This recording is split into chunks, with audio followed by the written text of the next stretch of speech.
ပိုကက်မျိုးမရှိတဲ့တကယ်ချင်းများအားလုံးမင်္ဂလာပါခင်ဗျာမျိုးတို့ပိုကက်မျိုးဝက်ချလောင်မှာမြန်မာဆန်လေးဖွင့်ထားပါလဲเนาะအဲ့ဒီမြန်မာဆန်လေးကိုမရောက်ဘူးတဲ့သူတွေမစားဘူးတဲ့သူတွေရှိရဆိုရင်လာစားဖို့ဖက်ခေါ်ပါလေခင်ဗျာမျိုးတို့ဆန်ခကြတော့ဒီဝက်ချလောင်ရဲ့ဘေးမှာပဲเนาะဝက်ချလောင်ပွဲဝက်ချလောင်ဖျားရဲ့ဘေးမှာပဲပါခင်ဗျာကဲဒီနေ့ဗဟင်းလေးရမယ်ဆိုတာမျိုးရဲ့တူလိုက်လို့ကြည့်မယ်เนาะ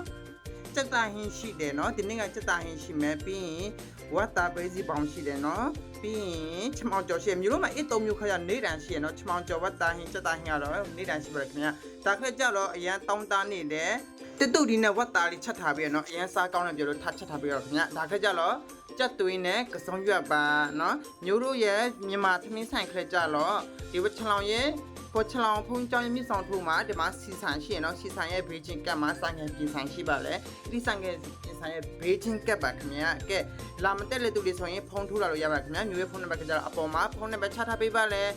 လာရောက်ဦးလေ3ဆောင်ဦးဖက်ခေါ်ပါလေခင်ဗျာအားလုံးကြည့်တင်ပါလေခင်ဗျာ